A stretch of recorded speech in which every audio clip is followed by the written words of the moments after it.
Hello race fans and welcome to Disc Golf Daily. It is Wednesday, June 5th. The PDGA growth report this week has some improving signs and some stable signs that are not all that good. Stay tuned after the news. We are the podcast that gets you caught up with disc golf news and growth in about 10 minutes. Here we go. Beaver State Fling, fact number 2 from Statmando. Nate Doss has registered for the 2024 Beaver State Fling. Nate Doss.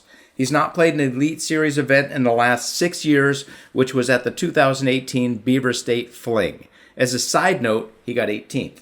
If he can finish top 20 again, it would be a 1984 Jimmy Connors moment. And if you don't get the reference, please YouTube it. It is amazing.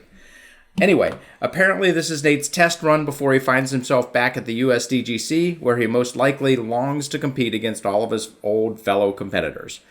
This is an exciting thing to contemplate, watching Philo commentate on Nate Doss. Yes, I'm already excited for the USDGC. Story number 2, our new player of the week. This comes to us literally straight from the Players Meeting blog. If you don't read that blog, you should. If you do read it, hit fast forward 3 times. Every season there's a new face fighting for the top in FPO. Weeks ago, Emily Weatherman was spotlighted, and now it's Sofia Daneka's turn. And I apologize, but I think that's the pronunciation. If I get that wrong, I'm sorry. In just her second elite event, she broke 3rd and broke Tatar's Glendoveer West course record. Easy for me to say. Who is she? In 2020, she bought her first discs, just 4 years ago. In 2022, she played her first PDGA sanctioned event.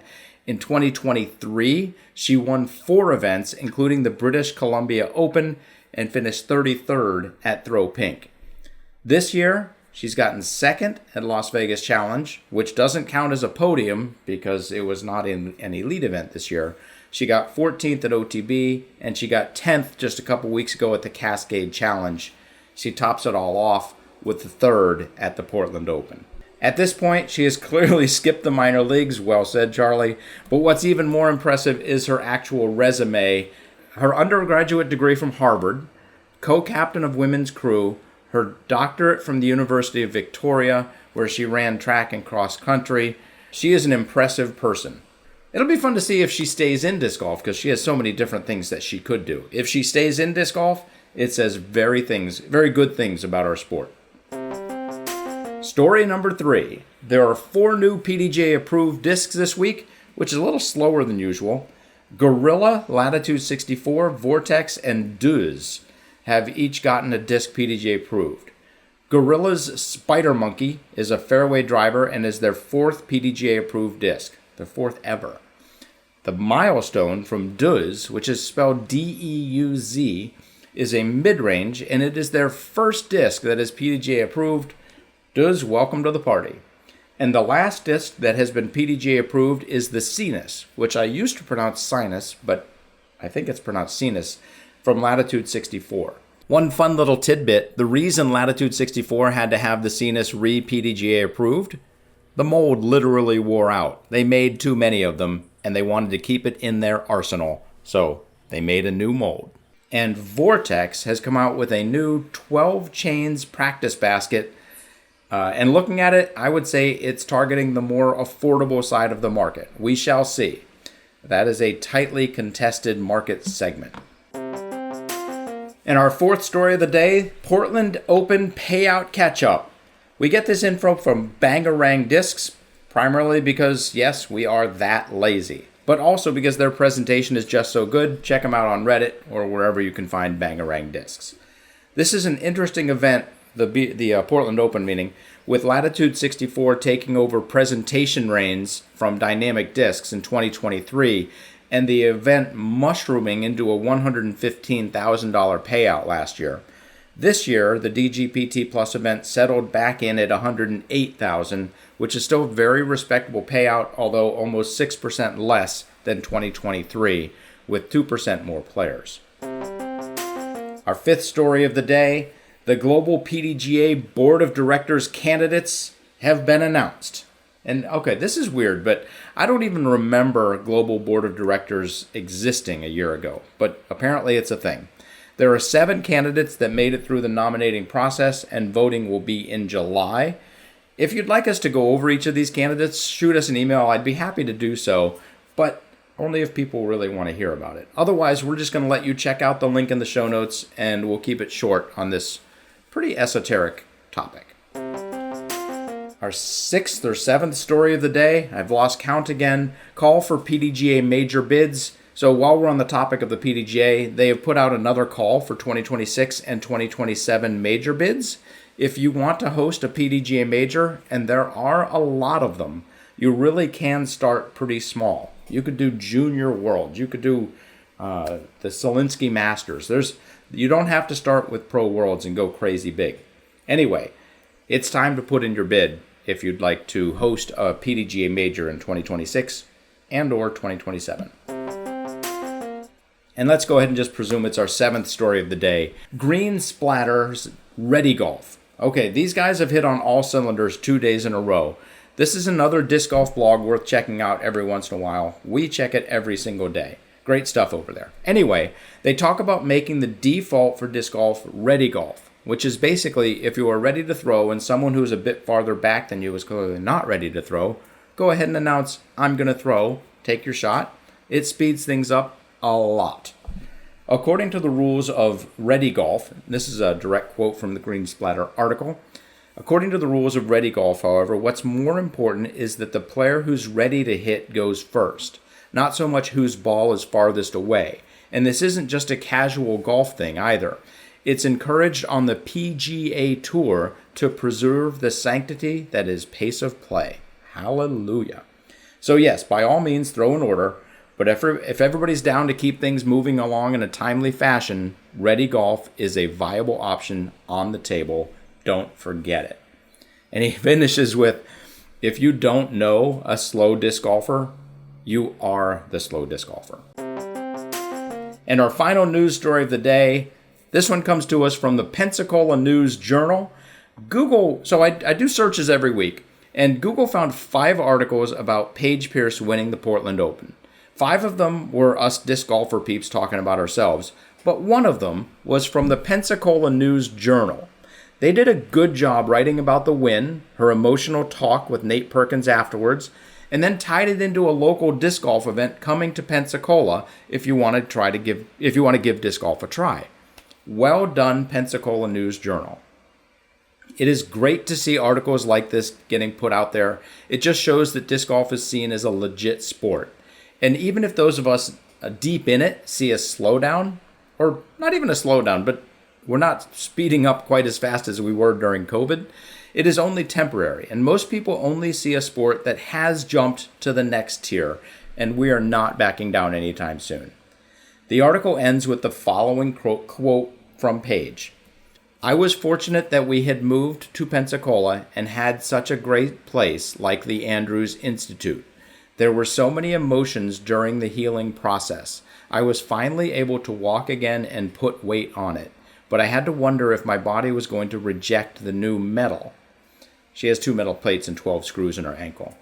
I was wondering how quickly I would be able to play disc golf. My surgeon told me that full recovery could take up to a year. Paige, I don't know if you're fully recovered, but I'm glad you're back. Now let's talk about PDGA growth. All right, Wednesday is PDGA Growth Day. We start with PDGA top cash earners. Gannon Buhr, with his victory at the Portland Open, has moved well ahead of everybody else on the men's side. He's got $57,000 in earnings so far this year. Anthony Barella at $46,000, Calvin Heimberg at $43,000. Let's just take a minute. Look back at 2016 when the Pro Tour began. Imagine halfway through the season saying somebody had earned over $50,000. Unfathomable. Earning that at the end of the season would have been a record year. Now we're doing it halfway through. We are heading great places. Anyway, sorry for the aside. On the women's side, Evelina Salonen. Holy moly, the women are close. Okay, on the women's side, Evelina Salonen, $33,600. Kristen Tatar, $32,750. Owen Scoggins, $32,600. The top three women are within $1,000 of each other in cash earnings so far this year. The money race is anybody's ballgame. And Big Money Missy is at $30,000, just $3,000 below. And you know when there's big money on the line, you know what's going to happen. Anyway, those are the top cash earners.